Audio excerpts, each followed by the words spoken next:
आचार्य गुरुवर श्री विद्यासागर जी महामुनिराज की, अभिनव आचार्य श्री समय सागर जी महाराज की, गुणायतन प्रणेता शंका समाधान प्रवर्तक भावना योग जनक पूज्य मुनिवर श्री प्रमाण सागर जी महाराज की, पूज्य मुनिवर श्री निर्वेक सागर जी महाराज की, पूज्य मुनिवर श्री संधान सागर जी महाराज की। आइएगा बंधु, आप सभी का पावन पुनीत मंगलमयी सौभाग्य सिहोरा की इस पावन नगरी से शंका समाधान के इस लोकप्रिय कार्यक्रम को आप सभी लोग जो यहाँ उपस्थित हैं और पारस चैनल, दिलवानी चैनल, प्रामाणिक ऐप के माध्यम से देश और दुनिया में अपने घरों पर बैठे हुए शुद्ध श्रावकों का हम सिहोरा समाज की ओर से हार्दिक हार्दिक स्वागत एवं अभिनंदन करते हैं। बंधुओं, शंका समाधान का यह सत्र प्रारंभ हो उसके पूर्व महाराज श्री का मंगल आशीष ग्रहण करते हैं। जोड़िएगा दोनों हाथों को, आपके लिए भी मंगल आशीष मिले और आपके माध्यम से देश और दुनिया में अपने घरों पर बैठे हुए इस कार्यक्रम को देख रहे सभी भक्तों के लिए भी महाराज श्री की मंगल आशीष की छांव प्राप्त हो। हे महाराज श्री नमोस्तु नमोस्तु नमोस्तु। हे महाराज श्री इच्छामी इच्छामी इच्छामी। और आइएगा, शंका समाधान के सत्र को आगे बढ़ाने के लिए हम नमोस्तु पूर्वक निवेदन करते हैं पूज्य मुनिवर श्री संधान सागर जी महाराज जी के पावन चरणों में कि वे इस शंका समाधान के सत्र को गति प्रदान करें। नमोस्तु महाराज जी, नमोस्तु नमोस्तु। आज के प्रथम प्रश्न के लिए मैं आमंत्रित कर रहा हूँ यही सिहोरा के पराग जी जैन आईटी, वे अपने स्थान पर खड़े होकर प्रश्न करेंगे। जिनका नाम मैं पुकारूं वो अपने स्थान पर खड़े हो जाएं और माइक वहां तक पहुंच जाए। माइक थोड़ा सा अलर्ट रहे माइक वाले। और उसके बाद में तैयार रहेंगे अनुराग जी सोदिया और उनकी पूरी टीम। नमोस्तु गुरुदेव, नमोस्तु गुरुदेव, नमोस्तु गुरुदेव। नमोस्तु महाराज जी, इच्छामी महाराज जी। महाराज जी, बहुत से पुण्यात्मा जीव कई लोग तीर्थ यात्रा कराने के लिए बहुत से लोगों को लेकर जाते हैं और कोई कोई ऐसे भी करते कि अपना वाहन सामूहिक रूप से लेकर जाते हैं। यदि उसमें कोई अनहोनी घटना हो जाए तो क्या उसको ले जाने वाले को कोई दोष लगता है या फिर कोई उसका सामूहिक पाप पुण्य का उदय होता है? देखिए, अगर कोई व्यक्ति ले जाए और जानबूझ के ऐसा कर्म करे तब तो पाप का भागी है। बाकी घटना दुर्घटनाएं तो होती रहती, इसे एक संयोग मानना चाहिए। समझ चलिए। और उसके बाद में गुणायतन के शिरोमणि संरक्षक के रूप गुणायतन से बहुत अच्छे से जुड़े और पूरा कार्य देख रहे हैं अनुराग जी सोदिया। और अभी जो बिहार की टीम बिहार का आ रहे हैं वो उनके साथ में पूरे अनुराग जी के साथ में जुड़े हुए अनूप जी जैन, सुनील जी जैन और सुनील जी दिल्ली, ये अपने उनके साथ में खड़े हो जाएं और एक बार जोरदार ताली बजा दें। आप लोग देख रहे होंगे अभी कल और आज 2 दिन में ही बिहार में इन लोगों ने बहुत ही अच्छे से अपनी जो है पहचान बना ली है। आगे भी इसी प्रकार से ये अपना उसमें योगदान देते रहेंगे। महाराज श्री के चरणों में नमोस्तु नमोस्तु नमोस्तु। महाराज श्री, मेरा एक सवाल है कि जैसे आदमी के पाप कर्म का उदय आता है, उस पे विपत्ति आती है, उसको पुलिस ढूंढने लगती है या उसको जेल जाने की स्थिति बन जाती है, तो फिर वो अगर अपने आप को धर्म में अपनी फरारी काटने के लिए धर्म की तरफ जुड़ जाए या किसी संघ में चला जाए या साधुओं के पास चला जाए और वहां जाके अपना समय बिताए, तो ये उसके पाप कर्म का उदय था या पुण्य कर्म का उदय? देखो, अगर किसी ने कोई दुष्कृत्य किया है तो उसे चाहिए कि वो अपने द्वारा किए गए दुष्कृत्य को अंतर मन से स्वीकारे और भारतीय न्याय संहिता के अनुरूप जो भी दंड विधान हो उसे स्वीकार कर अपने गुनाहों का प्रायश्चित करे। और इस तरह से फरारी काटना, धर्म क्षेत्र में जाना एक बचाव का रास्ता है, लेकिन इससे उसके अपराध का अंत नहीं होगा। हाँ, कुछ लोगों के साथ कई बार ऐसा हो जाता है कि वह बेकसूर होते हैं और बेकसूर होने के बाद भी कुछ प्रकरणों में वे जुड़ जाते हैं, उनका नाम जुड़ जाता है या जोड़ दिया जाता है। ऐसे लोग यदि इस प्रत्याशा में कि थोड़ा समय निकले और न्यायालयीन प्रक्रिया के तहत हमें इसका लाभ मिल सके और उस दृष्टि से वो धार्मिक क्षेत्रों का आलम्बन लेता है, तो उससे मैं गलत नहीं कह सकता। लेकिन धर्मी व्यक्ति को न्याय का सम्मान करना चाहिए, कानून का सम्मान करना चाहिए, संविधान का सम्मान करना चाहिए। नमोस्तु महर्षि, नमोस्तु। इसके बाद में तैयार रहेंगे पराग जी जैन अपना प्रश्न रखे हैं और राजेश जी पूनम जैन गुणायतन ट्रस्टी और भावना योग की संयोजक भी है राजेश जी पूनम जी जैन। हाँ, पराग जैन सागर। नमोस्तु महाराज श्री, नमोस्तु महाराज श्री, नमोस्तु। इच्छामि महाराज जी, इच्छामि।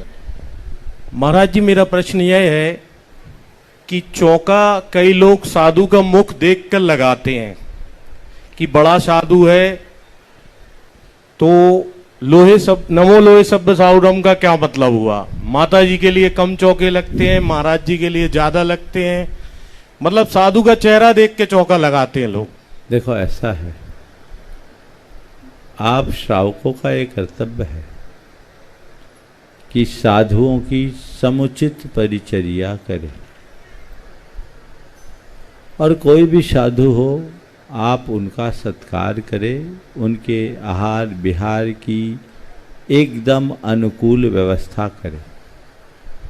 लेकिन इसके साथ साथ साधु विशेष का पुण्य विशेष भी होता है, उस पुण्य से खींचे चले आते हैं।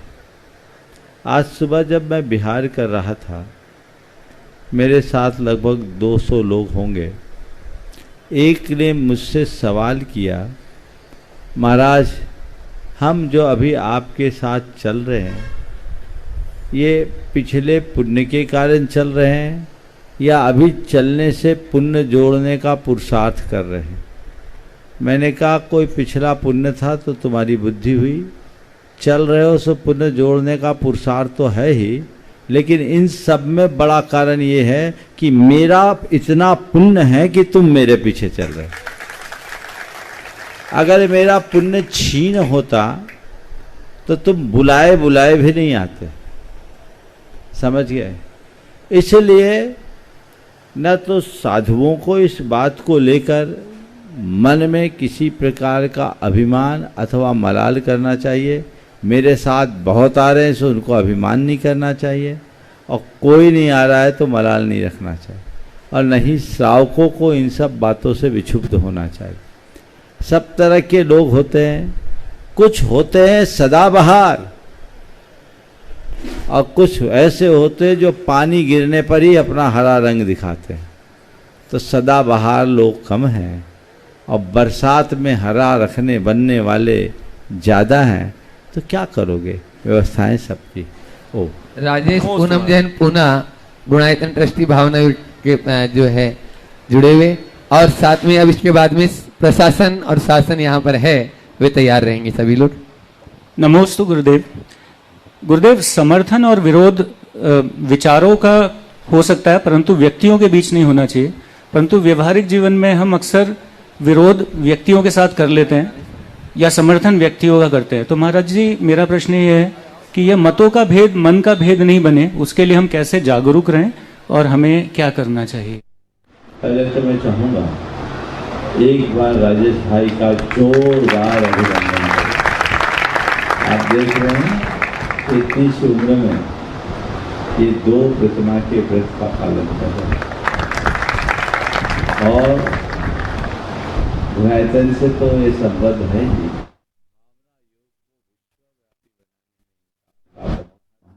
योगदान है उसके कन्वीनर भी। आपने जो सवाल किया, असमर्थन या विरोध विचारों का होना चाहिए या व्यक्ति का? कायदे से हम विचारों से ही बंधना चाहिए, व्यक्ति से नहीं। अगर व्यक्ति से विरोध होता है तो व्यक्तिगत विद्वेष या खुन्नस हो जाती, जो अच्छी बात नहीं। लेकिन विचारों से विरोध होता है तो वो विचारों में सामंजस्य बनते ही खत्म हो जाता। आपने कहा ये मतभेद मनभेद का रूप न ले, उसके लिए हम क्या जागरूकता रखें, उसके लिए ज़्यादा कुछ करने की ज़रूरत नहीं है। मतभेद को मनभेद तक नहीं पहुंचाना चाहते हैं तो केवल एक ही बात रखें, अपनी सोच को बड़ी रखें, हृदय को खुला रखें। यदि कोई व्यक्ति गलत करता है तो उसकी गलती से परहेज करे, पर गलत व्यक्ति में भी कोई अच्छाई दिखती है तो उसे स्वीकारने में कोई संकोच न करे। यदि ऐसी सोच बन जाए तो कभी मनभेद नहीं बनता। नमोस्तु गुरुदेव। कोई भी कार्य होता है तो शासन और प्रशासन का बहुत बड़ा योगदान रहता है, और यहाँ पर भी आप देख रहे हैं बहुत से लोग यहाँ पर अपना खड़े हैं और वो शासन और प्रशासन में अपनी बहुत अहम भूमिका अदा कर रहे हैं। सिका भलावी जो डीएसपी सागर हैं, जोरदार तालियां उनके लिए बजा दीजिए। रामावतार जी धाकड़ उप निरीक्षक चौकी प्रभारी सिहोरा एवं समस्त यहाँ का जो चौकी यहाँ का सिहोरा का स्टाफ है पुलिस विभाग का, वह भी यहाँ पर उपस्थित है। अमित जी जैन अभियोजन अधिकारी गृह पुलिस विभाग, वे भी साथ में वहाँ पर उपस्थित है। प्रश्न पूज्य महाराज श्री चरणों में वे भी अपनी ओर से रख रहे हैं। नमोस्तु गुरुदेव जी। हम यहाँ पुलिस डिपार्टमेंट से और सर हैं, एडीपीओ सर है। हमारा ये क्वेश्चन है कि हम 24 घंटे काम करते हैं, कभी भी हमारी ड्यूटी लग जाती है, कोई समय ऐसा पक्का नहीं रहता है, तो उसके साथ साथ हम नौकरी को कैसे मैनेज करें, कैसे अपनी गृहस्थी के जो हमारे कर्तव्य है उसका निर्वहन करें।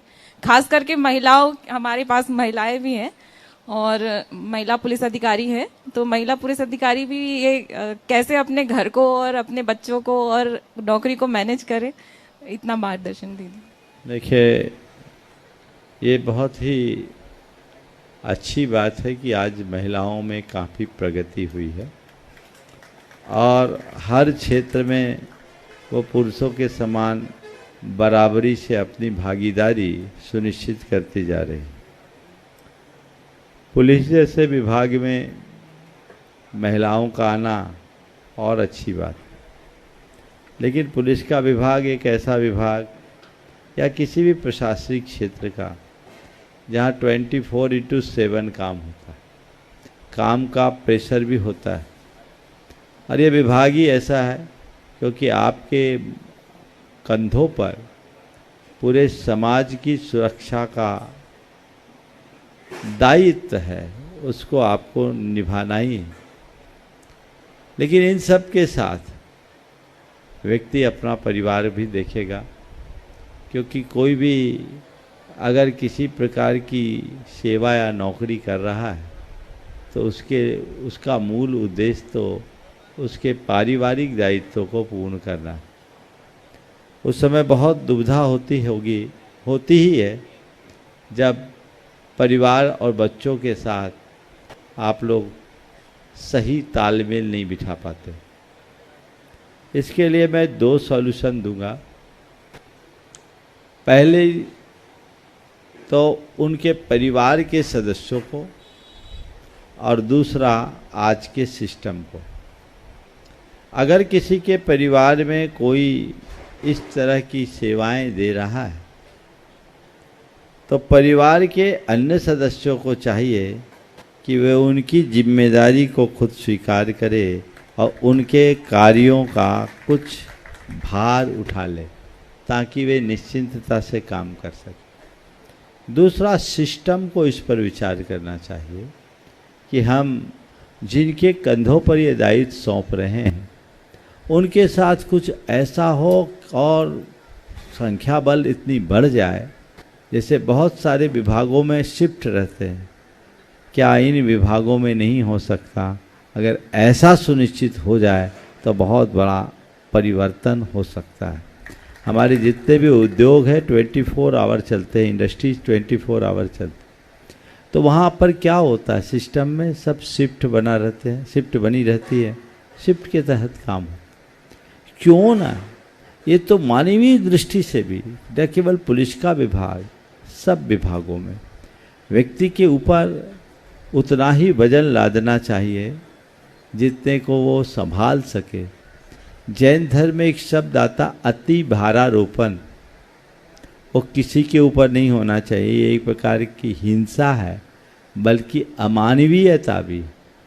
इस प्रश्न पर व्यापकता से विचार होना चाहिए और इसका दीर्घकालिक रास्ता चुनना चाहिए। ओम। हाँ, अमित जी जैन भी अपना प्रश्न रखें और उसके बाद में नमोस्तु महाराज श्री। महाराज श्री मेरी शंका यह है कि महाराज श्री यदि कोई अपराधी है और बड़ा जघन्य अपराध करता है, तब ऐसी स्थिति में उस अपराध के सिर्फ 2 ही प्रावधान है सजा के, एक आजीवन कारावास या एक फांसी की सजा। तब ऐसी स्थिति में महाराज श्री हम लोगों को क्या प्रयास करना चाहिए कि उस अपराधी के लिए फांसी की सजा के लिए जोर देना चाहिए या हम लोगों को आजीवन कारावास की मार्गदर्शन देने के कष्ट करें? नमोस्तु। आपने मुझसे पूछा है तो मैं तो एक साधु हूँ और मैं जो उत्तर दूंगा वो एक साधु की हैसियत से दूंगा। हो सकता है वो आप लोगों को पसंद आ भी जाए या ये भी हो सकता है ये उत्तर कुछ लोगों को हजम ना हो, लेकिन मेरा इस विषय में स्पष्ट मंतव्य है कि दंड विधान व्यक्ति को सुधारने के लिए होता है, मारने के लिए नहीं। यदि किसी को फांसी पर चढ़ा दिया गया तो उस व्यक्ति के सुधार की तो कोई संभावना बची ही नहीं। कितना भी जघन्य से जघन्यतम अपराध कोई न किया हो, हमें उसके सुधार की संभावना को कभी भूलना नहीं चाहिए। और ऐसे व्यक्ति को जिन्हें सजा दी जाती है, उस सजा याफ्ता व्यक्ति के जीवन में गुणात्मक परिवर्तन के भी कार्यक्रम करना चाहिए। सश्रम कारावास, कठोर कारावास ये अपनी जगह है। कई जेलों में ऐसा होता भी है और कई जेलों में केवल कागजों पर होता है। क्यों ना ऐसा कुछ ठोस उपक्रम चलाया जाए जिससे उनका हृदय परिवर्तन हो। आज जो अपराधी की भांति अपनी सजा काट रहा है तो वो भी हमारा ही अपना नागरिक, हमारा ही अपना अंग। उसमें सुधार की संभावनाएं है और मैंने कई जेलों में प्रवचन दिए हैं और वहाँ बड़े नृशंस अपराधियों के बीच भी मैंने वक्तव्य किए हैं और उनके आंखों से मैंने झरझर आंसू के धार भी देखे हैं। व्यक्ति की मानवीय संवेदना जब जग जाती है तो जीवन को बदलने में कोई देर नहीं लगती। और ऐसे भी विश्व के बहुत थोड़े देशों में फांसी का प्रावधान है। इस पर व्यापक बहस चलती है कि नहीं? हमारे देश में फांसी का प्रावधान है, इसलिए आप जैसे अभियोजन अधिकारी तो यही चाहेंगे कि जो ज़्यादा से ज़्यादा हो। लेकिन मुझसे पूछोगे तो मैं ये कहूँगा, व्यक्ति को उसके अपराधों की सजा तो मिलनी चाहिए, लेकिन सजा उसको सुधारने के लिए होनी चाहिए, मारने के लिए नहीं। हाँ, उसके बाद में रामोतारी धाकड़ साहब जो एएसआई है यहाँ के सियोरा के, वो भी प्रश्न आपके चरणों में। महाराज जी के चरणों में मेरा वंदन है।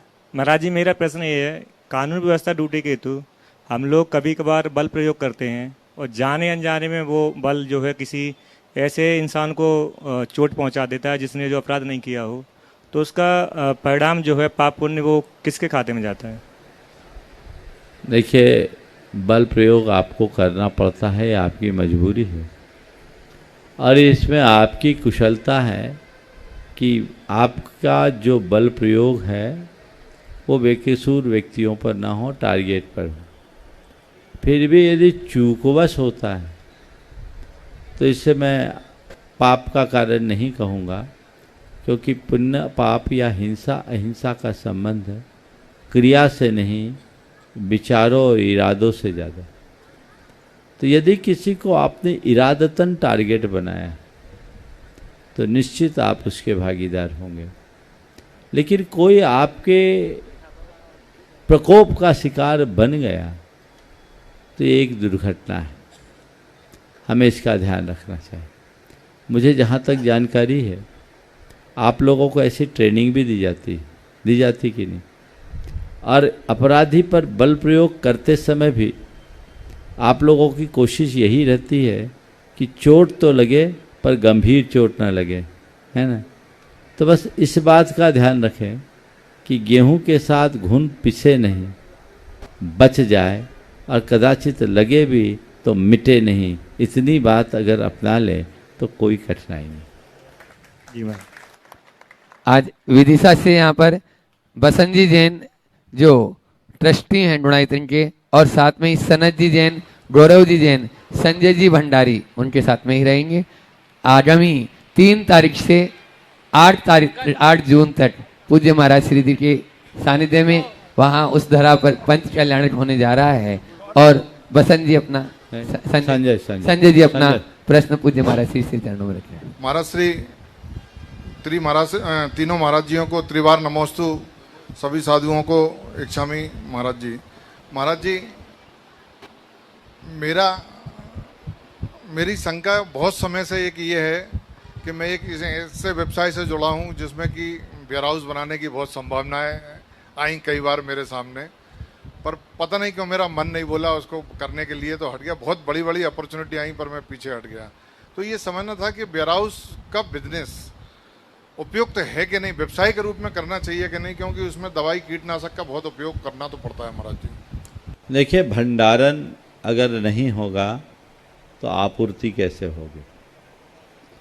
जो फसल तैयार हुई वो साल नहीं सालों के लिए सुरक्षित रखने की परिपाटी रही है, आज की नहीं है, पुरातन काल से भी रही। तो भंडारण बुरा नहीं है, भंडारण की प्रक्रिया बुरी हो गई।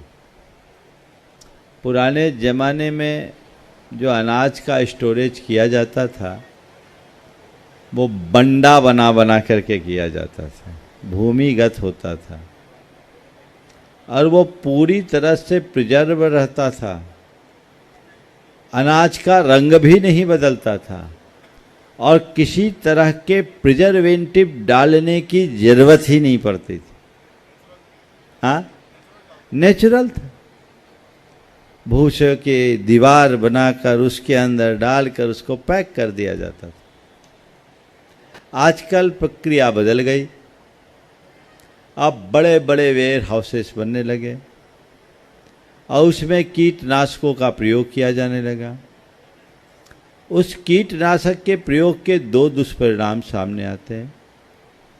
एक तो जीव मरते ही हैं, सांप और गिलहरी मरने के, चूहे मरने के प्रायश्चित लोगों ने मुझसे लिए। दूसरा, अनाज भी विषाक्त हो जाता है। इसलिए मैं तो यही कहूँगा, उस पुरानी तकनीक को और परिष्कृत करके भंडारण करने के कार्यक्रम की बात सोचनी चाहिए, उसे प्रवर्तित किया जाना चाहिए। इस तरीके का भंडारण जिसमें प्रिजर्वेटिव की ज़रूरत पड़े उचित नहीं। किसी ने मुझे बताया कि आजकल वेयर हाउस की जगह खासकर चना और अन्य प्रकार के दलहन को कोल्ड स्टोरेज में भी रखा जाने लगा है और कोल्ड स्टोरेज का टेम्परेचर इतना डाउन रहता है कि वहाँ कीड़े होते नहीं। तो सुनते हैं वहाँ कीटनाशकों का कोई प्रयोग नहीं होता। यदि इस तरह की कोई बात है जहाँ कीटनाशकों का प्रयोग नहीं होता, उस तकनीक को अपनाकर इस व्यवसाय में कोई हानि नहीं है। लेकिन जहाँ कीटनाशकों का प्रयोग हो रहा है तो ये घोर हिंसा है, इससे बचना चाहिए। वेयर हाउसेस का एक दूसरा रूप भी है, अनाज के अलावा अन्य सामग्री के स्टोरेज के लिए। उनके मेरे बारे में कहते हैं कि उसमें कोई प्रिजर्वेटिव डालना नहीं पड़ता, हार्डवेयर रिलेटेड चीज़ें होती। तो वहाँ आप रख ले, अब सीमेंट जैसी चीज़ है, अब क्या होगा?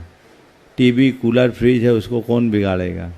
तो ये चीज़ें जो है, इनके भी बहुत सारे लोग वेयर हाउसेस बनाते हैं और वो लोगों के लाभ का एक अच्छा माध्यम भी बनता है।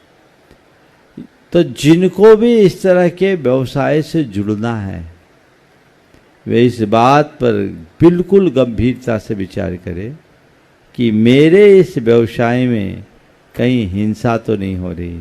यदि हिंसा हो रही है तो हमें उससे बचना है। महाराज श्री, जो लोग जैसे पहले से अगर जुड़े हैं उससे, तो उन्हें क्या सावधानियां रख सकते हैं? रास्ता बदलना चाहिए, इससे बचना चाहिए। और हाँ, मालूम है एक बार तो पहले बदल ही चुके हैं, इस बार गंभीरता से विचार करना चाहिए। उसका अल्टरनेट क्या हो सकता है वो दो। पहला काम तो ये करो कि विस्तार मत दो जी। दूसरा उपाय सोचो कि इसको हम कैसे सुधार करें। उसमें जो नई संभावना है वो चीज़ें अगर हो सकती है तो कर लो। नमोस्तु महाराज, नमस्ते। रचना जय सीमेंट वेयर हाउस को सीमेंट का गोदाम तो कहीं भी बनाया जा सकता, व्यवस्था तो बन सकती है। हाँ, बहुत सुंदर। रचना जयश्री जयचंद पाटनी एलोरा और उनके पूरी बालिका मंडल, और साथ में ही महेंद्र जी दड़ड़फोड़े और ब्रह्मचारी भैया। लाखों की शंकाओं को जिसने बोलो। लाखों की शंकाओं को जिसने तारा, ऐसे तारनहार के चरणों में, और एलोरा की ध्वजा पर जिसने धर्म ध्वजा फिर से लहराई है, ऐसे तीनों मुनि राजों के चरणों में त्रिवार बार नमोस्ती करती हूँ गुरुदेव। गुरुदेव, हम आज की जनरेशन के लोग हैं। इंसान का अच्छा होना और इंसान का अच्छा दिखना, ये दो बातें। हम आज के समय में महाराज जी, इंसान का अच्छा दिखना, ये उसके अच्छे होने को या कह लो ना होने को ओवरटेक कर लेता है। हम खुद भी लोगों को दिखने से जज करते, इसी वजह से हम अपने अंदर की अच्छाई को कहीं ना कहीं मार देते। तो गुरुदेव, हम आज की जनरेशन के लोग इस बनावटी दुनिया से बचकर अपने अंदर की अच्छाई कैसे जिंदा रखें और अच्छी सोच को, अच्छी प्रिंसिपल को कैसे आगे बढ़ाएं। नमोस्तु महाराज जी। बहुत बढ़िया। पहले तो इस बिटिया का अभिनंदन कर लो। इनकी माता जी हमारे शंका समाधान के स्थायी स्तंभों में एक है।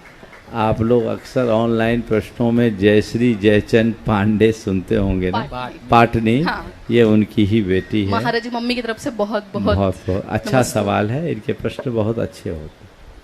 आपने जो पूछा है अच्छा होना और अच्छा दिखना, ये प्रायः सारे लोग अच्छा दिखने की कोशिश में लगकर अपने अच्छाइयों की सारी संभावनाओं को समाप्त कर देते हैं। हम क्या करें? देखिए, अच्छा दिखना बहुत अच्छी बात नहीं है, अच्छा होना ही अच्छी बात है। हमारी पहली कोशिश होनी चाहिए कि हम अच्छे बने, हम अच्छे हों। अच्छे दिखे कोई ज़रूरी नहीं। अच्छा होना और अच्छा दिखने के संदर्भ में मैं इतनी बात कहूँगा, किसी की फ़ोटो तो बहुत अच्छी हो लेकिन एक्सरे बिगड़ी हो तो क्या कहेंगे? हाँ, फोटो अच्छी है, शानदार, लेकिन एक्सरे बिगड़ा है। आज दुनिया के लोगों की ऐसी ही कहानी है। वे अच्छे दिख रहे हैं पर अच्छे हैं नहीं। हम अच्छे दिखे न दिखे, अच्छे होने की कोशिश करें।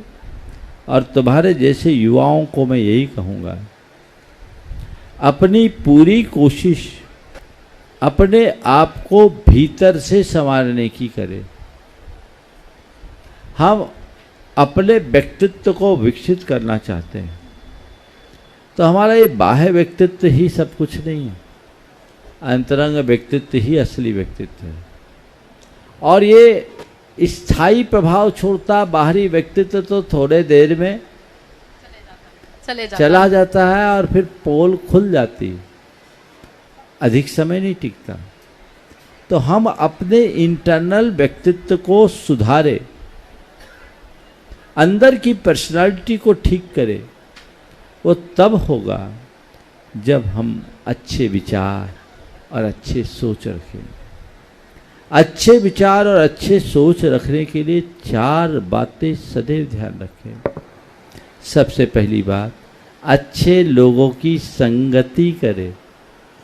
जिनके विचार अच्छे हैं, जो हमारे लिए अच्छी प्रेरणा दे, जो हमें अच्छे मार्ग में लगाए, उनकी और केवल उन जैसे लोगों की ही संगति करें। दूसरी बात, ऐसे लोगों का जीवन चरित्र पढ़े जिनने अपने अच्छे विचारों के बल पर ऊंचाइयों को पाया है। तीसरी बात, सत्संग करें, गुरुओं के उपदेश सुने और उनके उपदेश सुनकर अपने जीवन को अच्छाइयों से आपूरित करने की चेष्टा करें।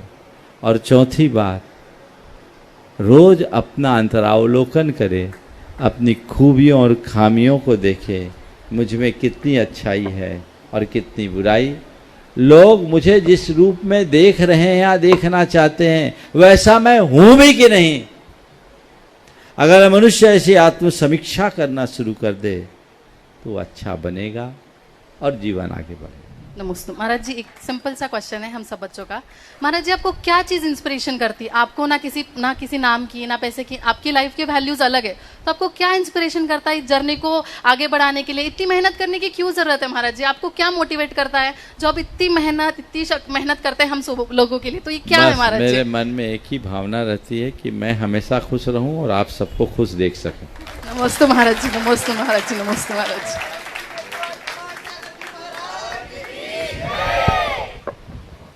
Doctor Ashish ji Dwivedi, ink media जो पत्रकारिता संस्थान के डायरेक्टर हैं, अपने बीच में यहाँ पर उपस्थित हैं। वे अपना प्रश्न पूज्य महाराज श्री श्री चरणों में रखें।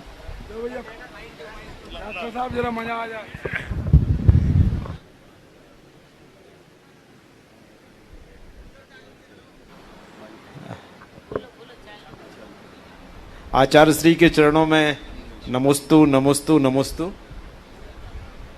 आचार्य श्री, एक छोटा सा प्रश्न है महाराज जी, एक छोटा सा प्रश्न है। हमारे प्रत्येक धर्म में, चाहे वो सनातन हो, चाहे जैन धर्म हो, बौद्ध धर्म हो, क्रिश्चियनिटी हो, सारे धर्मों में दया की बात की जाती है, प्रेम की, करुणा की, मानवता की, संवेदना की, परमार्थ की, सारी बातें की जाती है। हम सब पढ़ते हैं, बहुत सारे प्रवचनों में ये सारी बातें सुनते भी हैं। किंतु आज जो मनुष्य निर्माण की स्थिति है, मनुष्य में वो सारे के सारे गुण इतने सदियों के बाद, आदि अनादि काल से हम सब कर रहे हैं, पर वो विकसित क्यों नहीं हो पाए? कहाँ कमी रह गई, कहाँ चूक हो गई हमसे कि मनुष्य को मनुष्य नहीं बना पा रहे हैं? आप ग्रामीण परिप्रेक्ष्य से होंगे, आपका बैकग्राउंड गांव से जुड़ा, जी, खेती का अनुभव तो होगा जी। अगर किसी खेत में बीज डाल दिया जाए और उसे समय समय पर खाद पानी न दिया जाए तो क्या वो बीज पल्लवित होगा? नहीं। उसमें हमने बीजारोपण किया, एक आध बार खाद भी डाल दिया, लेकिन जितना खाद डाला उससे 1000 गुने कीट पतंग हो तो क्या फसल विकसित होगी?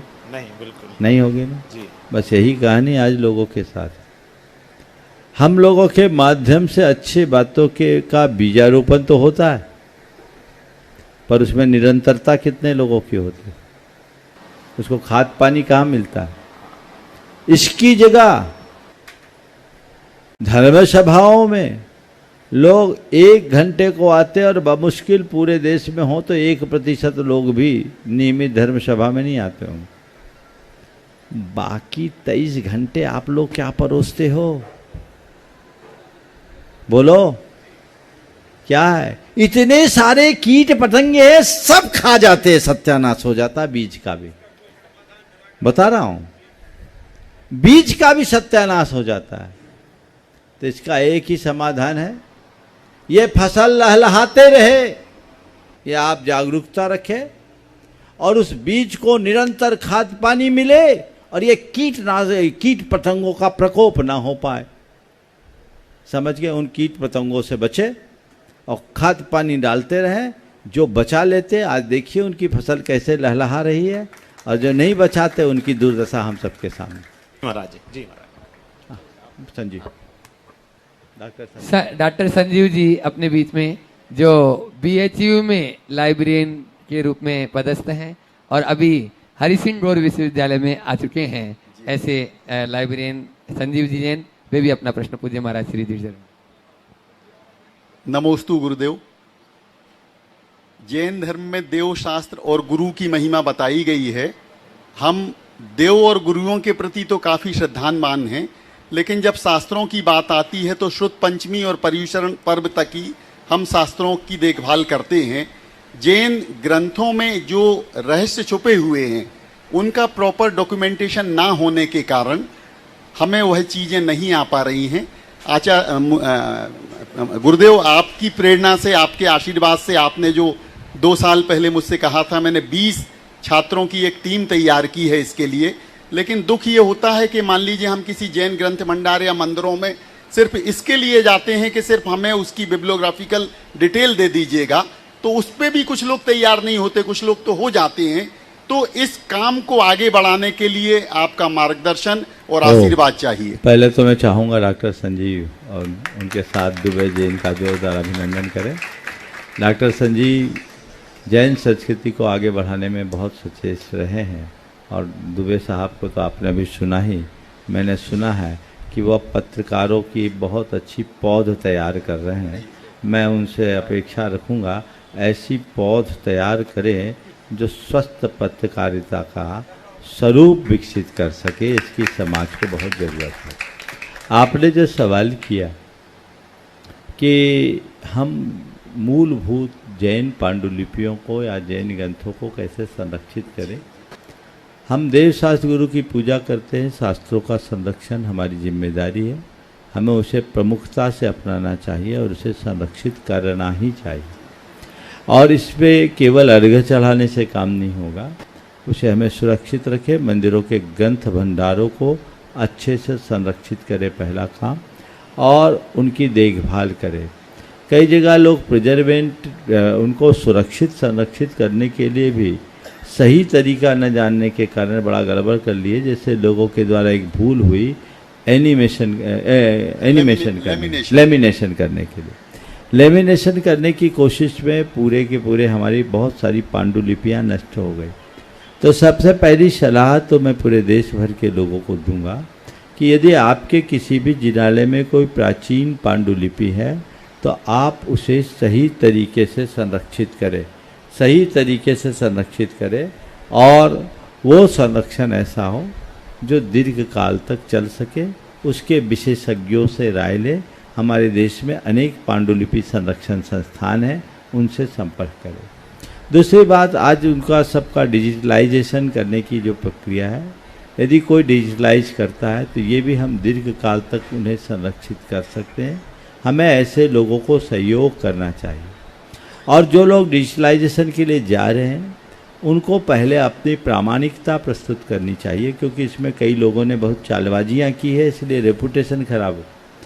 पहले से संपर्क करके प्रामाणिकता के साथ यदि आप भेजेंगे तो मैं नहीं समझता कि कोई भी समाज के लोग आपको इसमें रोक टोक करेंगे। सीधे सीधे पहुंचोगे तो लोगों के मन में कई तरह के संशय उत्पन्न हो जाते हैं, सामने वाले का उद्देश्य अस्पष्ट होता है। तो आधिकारिक लोग आधिकारिक तरीके से ये कार्य करें तो अति उत्तम है और ये रास्ता खुलेगा। हमें ऐसी ही मुहिम चलानी चाहिए। आप इसे आगे बढ़ाइए और आप चाहो तो एक पूरी कार्य योजना बनाकर यहाँ से प्रस्तुत करो। इस मंच के माध्यम से हम लोगों को प्रेरित करेंगे और आपका नंबर जारी करेंगे ताकि लोग आपसे खुद चला करके आपको आमंत्रित करें कि आप अपनी टीम भेजिए, हम आपका सहयोग करेंगे, रास्ता खुलेगा। तो गुरुदेव, शाश्वत तीर्थराज सम्मेद चटर्जी की पावन धरा पर बनने वाले गुणायतन से आज स्तंभ के रूप में जुड़ने वाले हैं मुकेश जी जैन, राजकुमार जी, प्रथम जी जैन, सिहोरा वाले। जोरदार तालियों से उनका स्वागत करें और वो यहाँ आ जाएं, पूरा परिवार आ जाए। और मुकेश जी ढाणा और जो ट्रस्टी हैं और साथ में ही शिरोमणि संरक्षक के रूप में सुरेंद्र जी सट्टू यहाँ पर उपस्थित हैं, साथ में देवेंद्र जैना स्टील, वे भी गुणायतनी ट्रस्टी। ये सभी आज जो नए स्तंभ के रूप में जो जुड़ने वाले हैं, प्रकाश जी जैन, अनुराग जी सोदिया, शिरोमणि, ये आ जाएंगे और नए स्तंभ के रूप में जो आज जुड़े हैं उनका जो है मेमेंटो के माध्यम से। और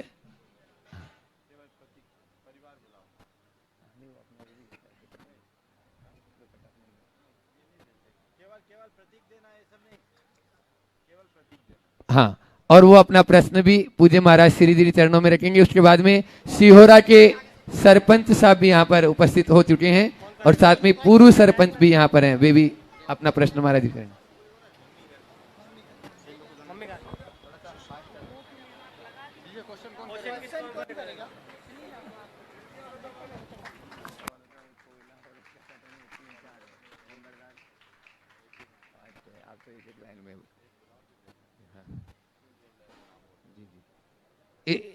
इसी इन्हीं के साथ में ही तरुण जी कोयला वाले भी आ जाएं और अजय जी लंबरदार भी आ जाएं, यहाँ पर उपस्थित हैं। आ जाएं। इनके प्रश्न पिछले विगत 5-6 दिनों से लगे हुए हैं जब से सागर में हैं, तो 8 प्रश्न अब ये सब लोग मिलकर कैसे, आप लोग तालियों में कंजूसी न करें, सब ताली एक साथ बजा दें। और 8 प्रश्न पहले आज के जो स्तंभ वो रख रहे हैं और उसके बाद में सागर से अपने बीच में जो एक नया इतिहास अभी 5 दिन में आप लोगों ने देख लिया होगा कि इन्होंने बहुत जो अच्छे से प्रभावना वहां पर होनी चाहिए, जिस प्रकार की सागर समाज है वैसी ही प्रभावना इन्होंने की। ऐसे सागरवासी एक साथ खड़े रहेंगे वे भी। हाँ।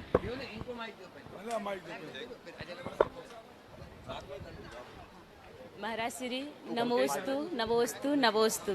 महाराज जी, हमारा प्रश्न परिवार से भी है और हमें बहुत सारा आशीर्वाद भी चाहिए, क्योंकि किसी पंक्तियों में से किसी ने कहा है। महाराज जी, हमारा प्रश्न परिवार से भी है और हमारी तरफ से भी है। महाराज जी, मैं अपने आप को बहुत भाग्यशाली मानती हूँ, क्योंकि मैंने दोनों परिवार बहुत अच्छे मिले।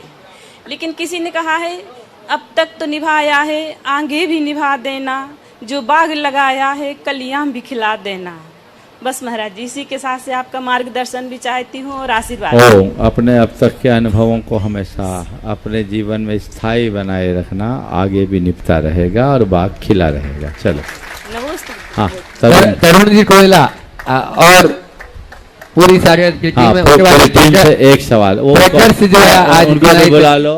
अरविंद जैन, स्वामी जी नमोस्तु। अरविंद जैन और आशीष और राहुल आ जाओ, दोनों आशीष राहुल अरविंद जी एक साथ आ जाओ।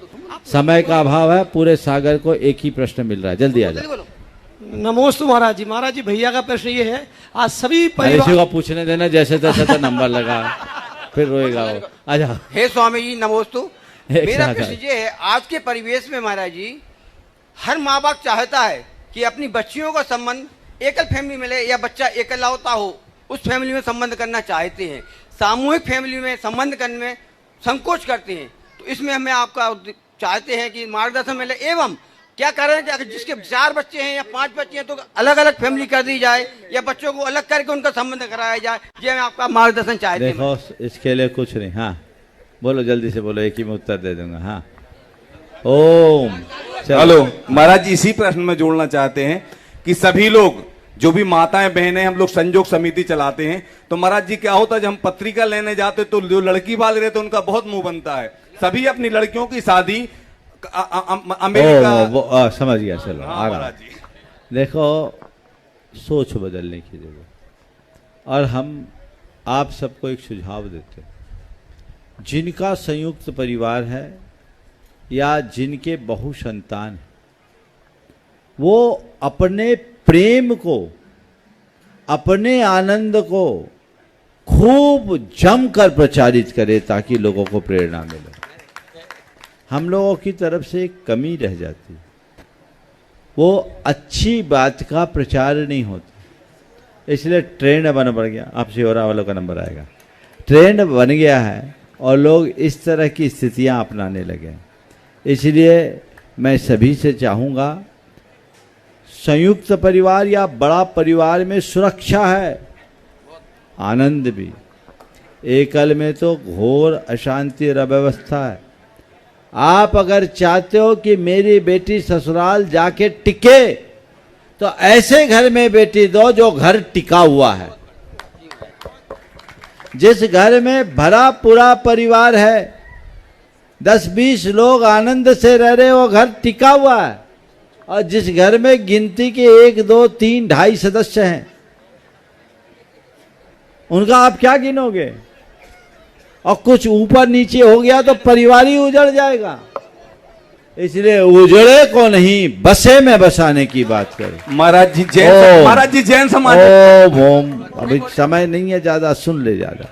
अभी जो सिहोरा वाले नाराज हो जाएंगे तुम लोग। हाँ, अभी अशोक भैया को भी बात करनी है, इसलिए जो बात मैंने की ये मुद्दा बहुत गंभीर है। आज समय की कमी के कारण मैं इस पर विस्तार से नहीं बता पा रहा हूँ, लेकिन आगे कहूँगा। सिहोरा वालों के लिए एक सवाल का मौका, इकट्ठे हो जाओ और यहाँ के सरपंच साहब हों तो उनको जरूर दिया जाए पहले। हाँ। सरपंच और पूर्व सरपंच भगवत जी ठाकुर पूर्व सरपंच और उदय सिंह जी वर्तमान सरपंच। भैया तुम अपनी जगह इनको दे दो, ठाकुर साहब को, सरपंच साहब उप सरपंच को। सरपंच साहब और उप सरपंच साहब यहाँ पर उपस्थित हैं आपके घड़ी देख के काम पूरा करना है ना। और इनके साथ में श्रमण सागर जी का परिवार जो सिहोरा से जुड़ा हुआ है, पूज्य श्रमण सागर जी महाराज बसंत जी यहाँ पर, वो भी यहाँ पर अपने पूरे परिवार के साथ में इनके साथ में उपस्थित हो जाए। बोलो सरपंच साहब है ना जी। हाँ चलिए बोलिए। श्री विद्यासागर जी महाराज के चरणों में मेरा प्रणाम और आचार्य जी के चरणों में मेरा प्रणाम एवं समस्त मंचासीन आचार्य जी के चरणों में मेरा प्रणाम। और गुरु जी, जिस दिन से मैं सरपंच बना हूँ तो मैं भरपूर प्रयास कर रहा हूँ कि इस गांव की जनता की जितनी ज़्यादा से ज़्यादा मन सके सेवा कर सकूँ। और जिस दिन से आपका यहाँ पंचकल्याण यज्ञ हुआ है सिहोरा में पिछले वर्ष, और उस दिन से मेरे मन की भावनाएं कुछ और अलग प्रकार की हो चुकी हैं, जैन समाज नहीं सभी समाजों के लिए। तो आप लोगों का आशीर्वाद लेकर मुझे बहुत ही सुकून और शांति मिली है, जी और जीने देने वाला एक मार्गदर्शन मिला है। जय हो गुरु जी, आपके चरणों में प्रणाम। बहुत बहुत आशीर्वाद। इनका और पूर्व सरपंच जी को भी आगे आ जाने दो। आ गए क्या दादा? आ जाने दो। एक बार जोरदार करतल ध्वनि से इनका अभिनंदन कर ले। श्री गुरु चरणों में नमन। आपकी परिस्थिति और हमारी परिस्थिति बिल्कुल विपरीत है। मन दुखद होते और सुखद होते कि बताओ आपको इस संसार सागर से कोई मोह नहीं है, तो एक प्रगति पे एक एक कदम चल रहे, लोगों को कुछ देर मार्ग दिखावे की कोशिश कर रहे हैं आप, और हम लोग दलदल में फंसे हैं। वो प्रकाश देवे आपकी किरणें सारे विश्व में पड़ रही हैं। बिल्कुल सही। कितने अंधेरे में फंसे हैं, हमारे आंखों से नहीं देख रहा हो, जान भी रहे समझ भी रहे, लेकिन अज्ञानता में मूल मार्ग को नहीं चल पा रहे। चलने आपके चरणों में देखो आपके भाव बहुत अच्छे, उद्गार बहुत अच्छे। एक बार जोरदार करतल ध्वनि से अभिनंदन कर दे। और जो बात आपने की, दलदल तो संसार में रहा है, लेकिन हमेशा एक बात ध्यान रखना, दलदल को सुखाने का काम सूरज करता है। क्या करता है? सूरज दलदल को सुखाता है, और संतों की भूमिका उसी की भूमिका है जो दलदल में फंसे हैं उन पर सूर्य की तरह अपनी तीक्ष्ण किरणें डालकर उस दलदल की आर्द्रता को सुखाते हैं और उन्हें दलदल से मुक्त कराने का प्रयास करते हैं। इसलिए अगर तुम दलदल में फंसे हो तो उसकी कोई परवाह मत करो, अपने आप को उससे बाहर निकालने का सुयत्न करो। ओम। बाल ब्रह्मचारी अशोक भैया जी से हाँ, वो अपनी बात रखेंगे। हाँ